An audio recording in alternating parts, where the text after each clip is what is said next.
Hello dear student, welcome to our YouTube channel agent IQ। और आज की इस वीडियो में हम पढ़ेंगे 6th क्लास भूगोल चैप्टर 2। इसका नाम है ग्लोब, अक्षांश एवं देशांतर। इसके अभ्यास के प्रश्न उत्तर हम करेंगे। इससे पिछली वीडियो में हम इस चैप्टर को डिटेल में पढ़ चुके हैं। अगर आपने नहीं देखी है तो आप जाके देख सकते हो। इसकी प्लेलिस्ट का लिंक हमारे डिस्क्रिप्शन में मिल जाएगा। तो चलो शुरू करते हैं अभ्यास के प्रश्न उत्तर NCERT भूगोल। तो इसमें पहला प्रश्न कहता है निम्नलिखित प्रश्नों के उत्तर संक्षेप में दीजिए। इसमें पहला प्रश्न है पृथ्वी का सही आकार क्या है। तो इसका उत्तर इस तरीके से लिख सकते हैं, पृथ्वी पूरी तरह गोल नहीं है। यह उत्तरी तथा दक्षिणी ध्रुवों पर थोड़ी चपटी है तथा मध्य में यानी बीच में थोड़ी उभरी है यानी निकली हुई है। इसका आकार हम एक सेब की तरह मान सकते हैं। दूसरा पॉइंट दिया इसमें बोला है ग्लोब क्या है। तो ग्लोब लघु रूप में पृथ्वी का वास्तविक प्रतिरूप है। मतलब ये छोटा रूप है पृथ्वी का, जिसमें ग्लोब पर देशों, महाद्वीपों और महासागरों को उनके सही आकार में दिखाया जाता है। ये ग्लोब का काम है। ठीक है, तो इसका उत्तर हम इस तरीके से लिख सकते हैं। आगे बढ़ते हैं। पॉइंट नंबर 3 इसमें कहता है कर्क रेखा का अक्षांशीय मान क्या है। तो इसका उत्तर है 23.5 डिग्री उत्तरी अक्षांश। ठीक है। पॉइंट नंबर 4 पृथ्वी के 3 ताप कटिबंध कौन से हैं। तो उसका उत्तर हम इस तरीके से लिख सकते हैं, पृथ्वी के 3 ताप कटिबंध निम्नलिखित हैं। पहला उष्ण कटिबंध, दूसरा शीतोष्ण कटिबंध, तीसरा शीत कटिबंध। पॉइंट नंबर 5 अक्षांश एवं देशांतर रेखाएं क्या हैं। देखो, अक्षांश रेखाएं ये वे काल्पनिक रेखाएं हैं जो पृथ्वी पर पूर्व से पश्चिम में खींची गई हैं। इनकी लंबाई अलग अलग होती है। जैसे मान लो ये हमारी पृथ्वी है, तो ये पूर्व यानी इस तरफ से इस तरफ खींची गई हैं।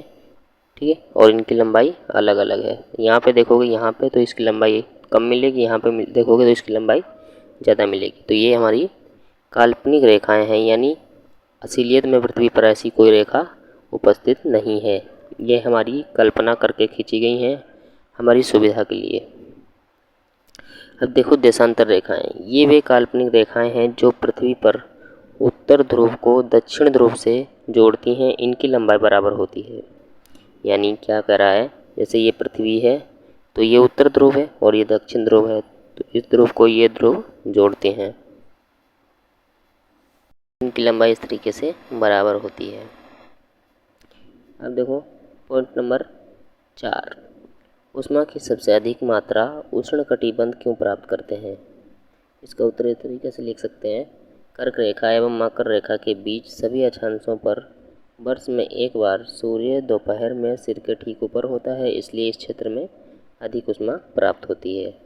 पॉइंट नंबर 7 जब भारत में शाम के 5:30 बजते हैं तब लंदन में दोपहर के 12 क्यों बजते हैं। तो देखो, भारत ग्रीनविच के 82.5 डिग्री पूर्व में स्थित है तथा भारत का समय लंदन के समय से 5.5 घंटे आगे है।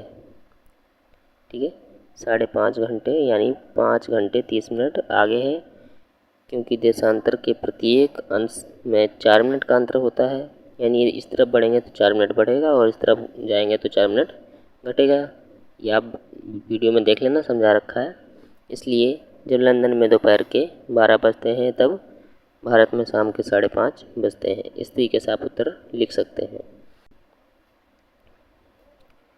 क्वेश्चन नंबर 2 सही उत्तर चिन्हित कीजिए। पॉइंट नंबर 1 इसमें कहता है प्रमुख यामोत्र का मान है 90 डिग्री, 0 डिग्री और 60 डिग्री। तो इसका सही उत्तर हो जाएगा 0 डिग्री। पॉइंट नंबर 2 शीत कटिबंध किसके नज़दीक पाया जाता है। ध्रुवों के, विषुववृत्त के, कर्क रेखा के। तो इसका सही उत्तर है ध्रुवों के। ठीक है।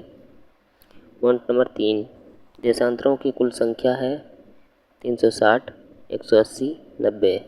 इसका उत्तर है 360 देशांतरों की कुल संख्या है। पॉइंट नंबर 4 उत्तरी ध्रुव वृत्त स्थित है उत्तरी गोलार्ध में, दक्षिणी गोलार्ध में, पूर्वी गोलार्ध में। इसका उत्तर है उत्तरी गोलार्ध में उत्तरी ध्रुव वृत्त स्थित है। पॉइंट नंबर 5 ग्रिड किसका जाल है। अक्षांश रेखाओं और दक्षिण यामोत्रों का, कर्क रेखा एवं मकर रेखा का, उत्तरी ध्रुव वृत्त, ध्रुव एवं दक्षिणी ध्रुव। उत्तरी ध्रुव एवं दक्षिणी ध्रुव का। इसका उत्तर है का, अक्षांश रेखाएं और दक्षिणी यामोत्तरों का। अब क्वेश्चन नंबर 3, खाली स्थान भरना है इसमें पहला पॉइंट कहता है मकर रेखा डैश पर स्थित है, तो मकर रेखा सारणी में स्थित है।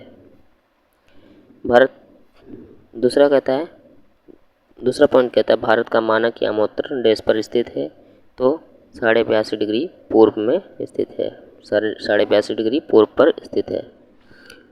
तीसरा कहता है 0 डिग्री यामोत्तर को डैश के नाम से जाना जाता है, इसका उत्तर हो जाएगा प्रधान मध्याह्न रेखा। पॉइंट नंबर 4, देशांतरों के बीच की दूरी डैश की तरफ बढ़ती जाती है, तो ध्रुव की तरफ बढ़ती जाती है। पॉइंट नंबर 5, दक्षिण ध्रुव वृत्त डैश गोलार्ध में स्थित है, तो इसका उत्तर है दक्षिणी गोलार्ध में स्थित है।